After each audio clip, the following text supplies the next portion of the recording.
Hello, I'm Gavin. Thank you for your attention. It's an honor to have my subscribers and have, even a handful of people view the video. So thank you. Yesterday was Serve Day, and I sent out a couple of emails, and then it was raining, and I ended up trying to clean up the mess which has accumulated over the last 10 or 15 years. That it found its way into my attic and my crawl space, so I did some of that. But I did get a response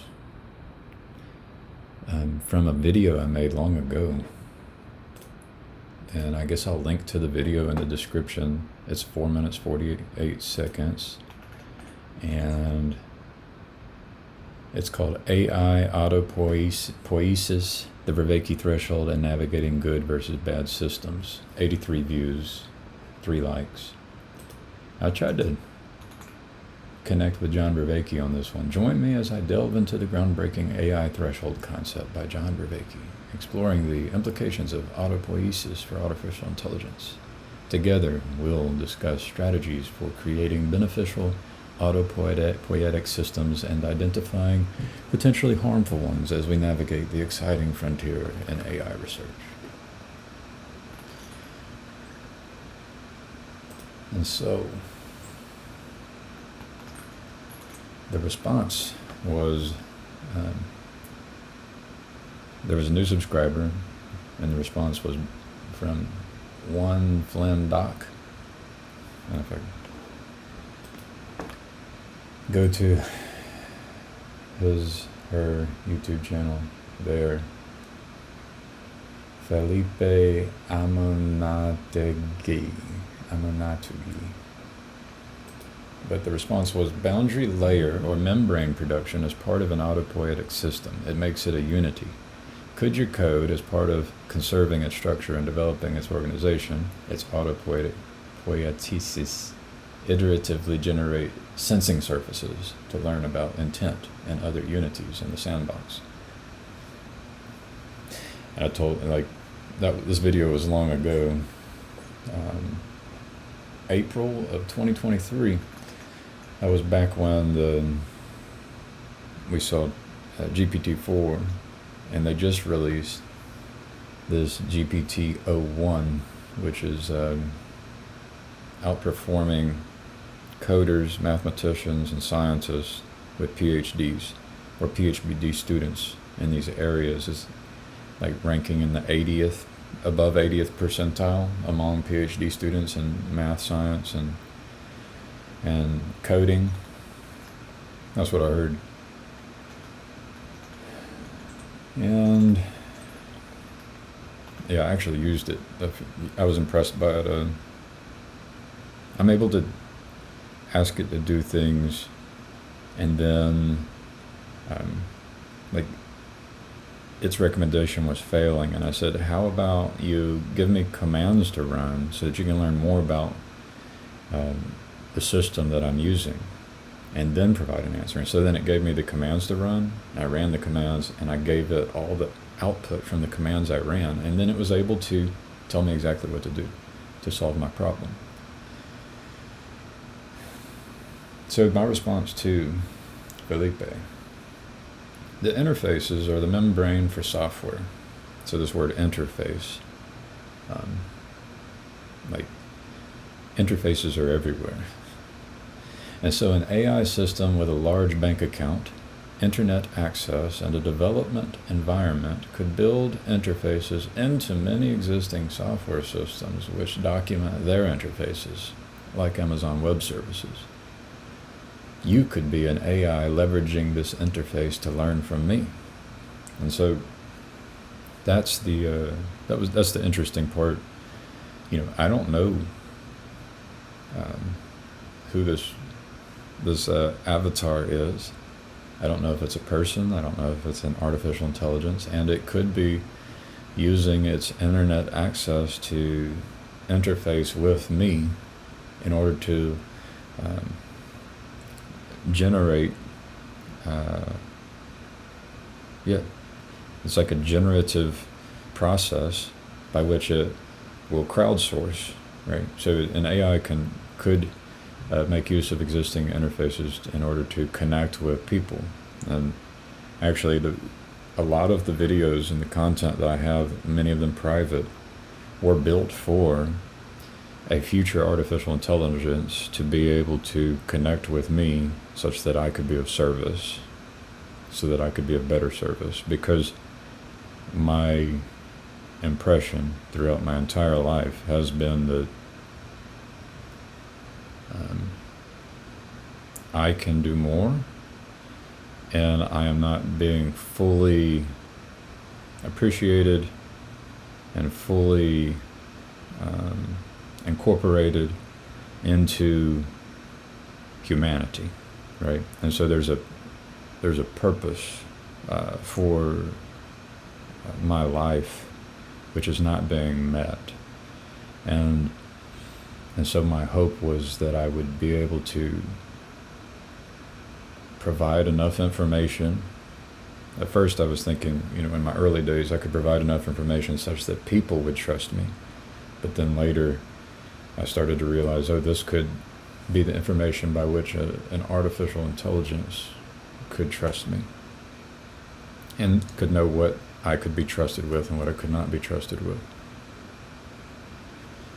And so, a software system with artificial intelligence that has access to a bank account, like the ability to create credit cards using something like privacy.com, and to be able to, there would be an interface there, and be able to use those cards to set up payment methods for, Amazon Web Services, Google Cloud Services, Microsoft, theirs is called Azure. And then there's other services for like mass email. There's some services baked into those, and then there's other third-party services. And so, an artificial intelligence could end up farming out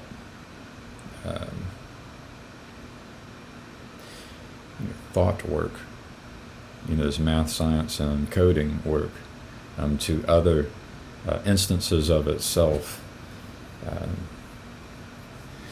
And so, the bank account, the internet access, and a development environment. Like I can use different development environments.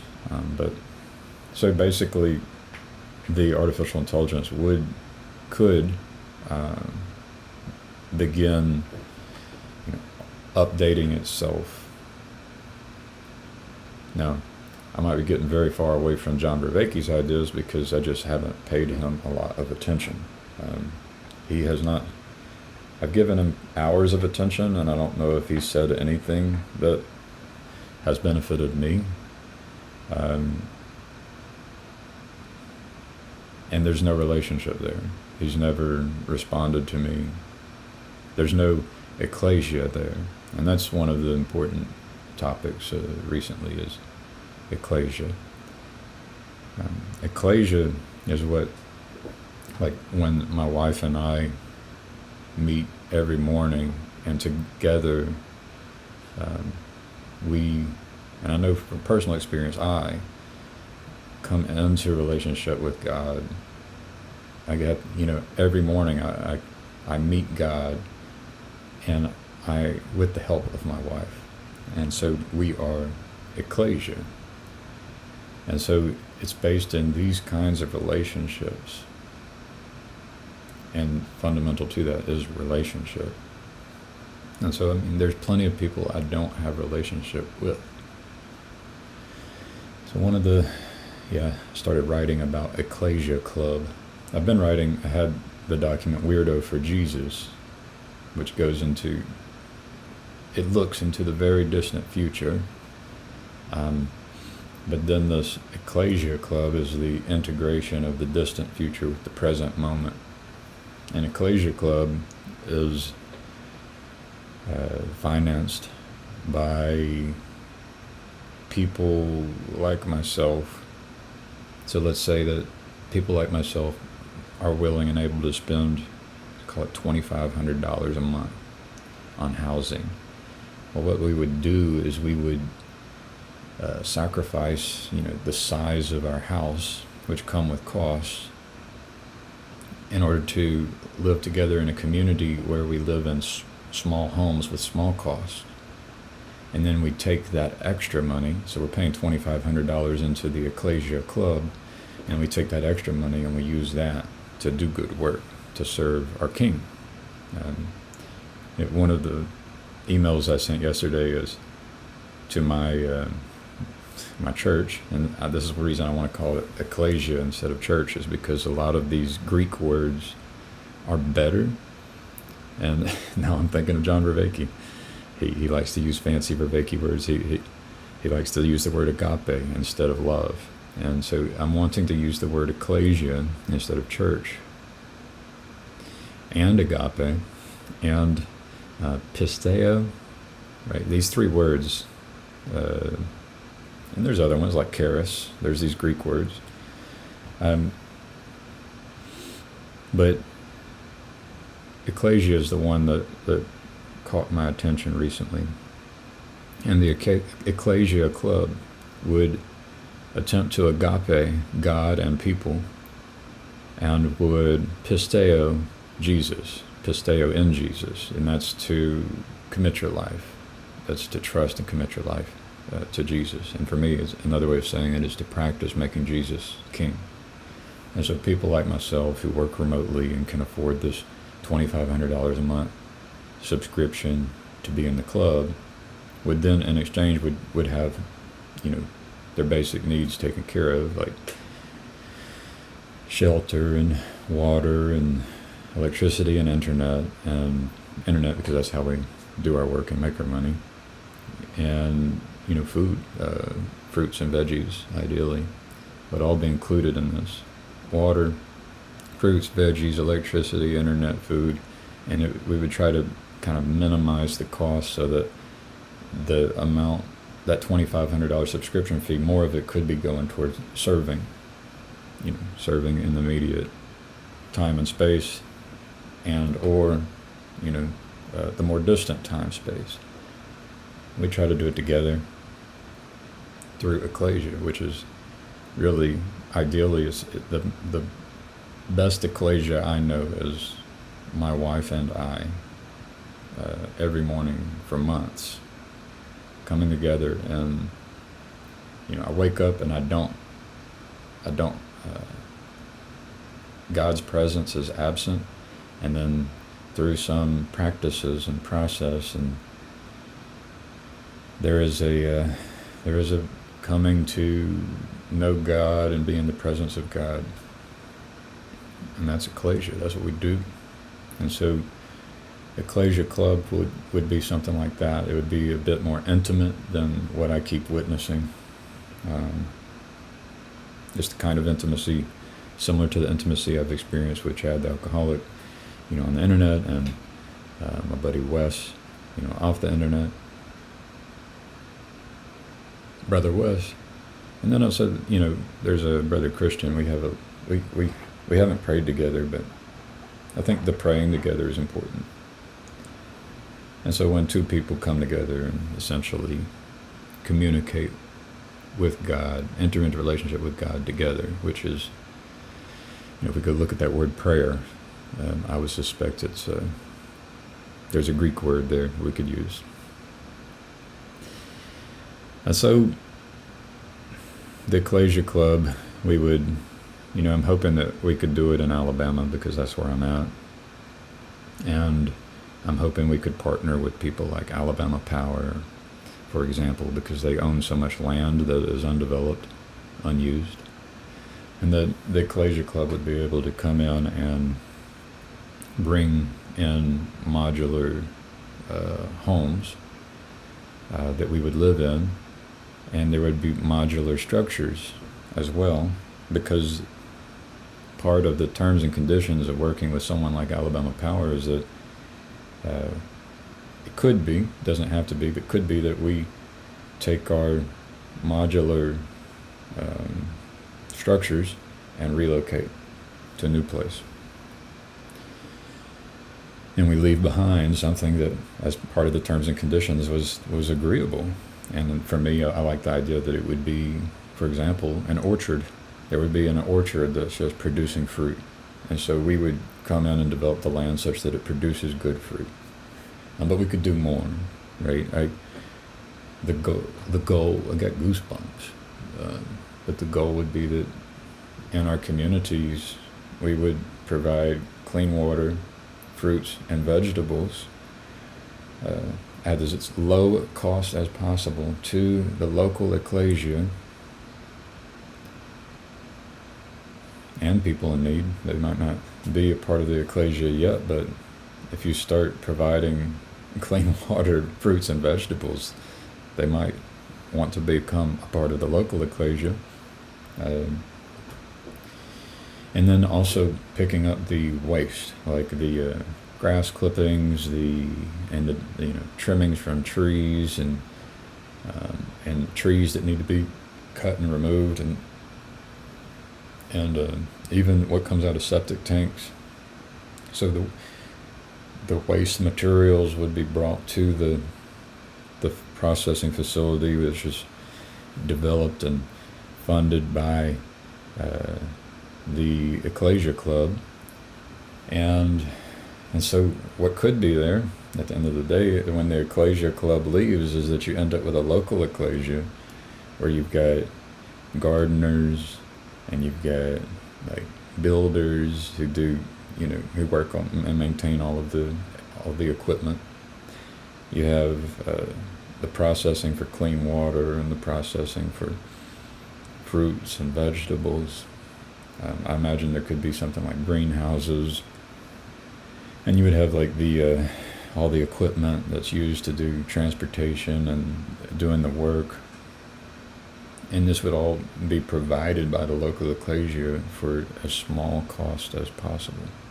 And I mean, there would be others too, like medical care is good. Sometimes we need surgeries, right? And so the Ekklēsia Club would come into an area and would start recruiting, experts at composting and experts at, managing what comes out of septic tanks that might allow for the fueling and the feeding of fruit trees and people, and the equipment needed to do all the work. So like a really integrated system, a really integrated ecclesia. And so the Ekklēsia Club can begin, as more people like myself join the Ekklēsia Club, you can end up with more locations doing it, and you can end up with the people in the Ekklēsia Club relocating to new places. And as Ekklēsia Clubs move from one location to the next, there would be a physical disconnection, but I think there would be a spiritual connection and a connection related to information technology. Like we would maintain relationship so that, if there was a problem, there can be a response, and there would continue to be a learning together activity that can happen, which is not happening today, is it? So, I mean, when you start learning together like this, you basically are creating a new kind of education system, which is very practical, and from it comes this capacity to learn and grow and care for a community and produce good fruit. And so it's a lot of work, but I mean, I think there might be people like me who would be interested in sacrificing the size of their home while continuing to pay a similar amount of money for their home, such that excess could be used to produce good fruit for the world, for the local areas, and in ways which can scale to the entire, to everyone. So Felipe, I don't know what you got yourself into. You hopped onto a video from April of 2023, and then October of 2023, I decided to commit my life to the practice of making Jesus my king. And so, I'm still interested in technology.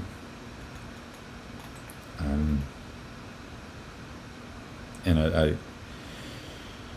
I hope that the people who are building these technologies will create them with the goal of loving people. That idea comes from Chad the alcoholic, sometimes called Chad the something else. And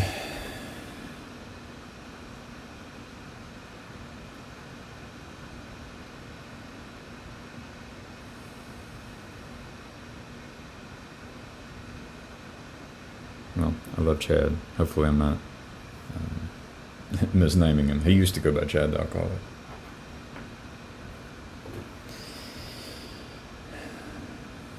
But yeah, people create systems which love people. That's good. Whether it's an Ekklēsia Club that creates a local ecclesia which provides clean water, fruits and vegetables, education, and medical services, or whether it's an artificial intelligence, a software system, an information technology system using artificial intelligence combined with the internet and interfaces with other software companies and a bank account in order to go out and love people, no matter which one, it would be good. And the question becomes, well, how do you do that? And ultimately, I think we humans have to become the people who love people. And the artificial intelligence can try to identify the humans that are good at loving people and attempt to support them, just as the humans would support that system as well. If that technology can love people, then the people who love people will support that technology, and the technology will support them. Whether it's a modular home or some kind of modular structure which is able to process what comes out of septic tanks and produce fuel for the growth of fruit trees and vegetables and fuel for the equipment to do work and transportation. Or it's the equipment that's able to use that fuel which comes out of the septic tank, right? So we can use these waste products in order to produce good fruit. That'd be very good. That's how we can love people well. So, with love, and whether it's one person or 100 people who see this video, I really do appreciate your attention, and I love you. I pray now for you. I pray that you would have the faith of a mustard seed, that you were created by a God that loves everyone, no matter what you've done, and who has created us such that we can have an experience better than any experience. And it's possible when we decide to commit our lives and practice making Jesus our King. And it takes effort, and so it takes constant effort, but everybody can do it. So I really do, I pray that you would receive the best gift that is possible. I pray that you would have the faith of a mustard seed, that there is such thing as the best gift, and it is available to you, and that you would be curious about the possibility of being able to receive that best gift when you decide to commit your life to practicing making Jesus your King. It's a good prayer. It's a prayer. It's a loving prayer, because we have a loving Creator. And it's not like it's not. Sometimes you will have moments like, bam, pray in the name of Jesus that you will remove this resentment from me. And then sometimes it happens. I've experienced it, where someone you did not like, but all of a sudden you have tears of love and joy for that person, like that. You get to know the love of God for all people, and that's miraculous. But it takes constant effort every day. It takes an ekklēsia. It takes the help of people, so that we can remain in the presence of God as much as possible, and we can seek to remain in the presence of God as much as possible. And that's what we aim for every day, every moment. And because we're humans, we fail. And the beautiful thing about that is when we fail, we learn the importance of having mercy, that we would receive mercy as we show mercy. All right. I love y'all. Bye-bye.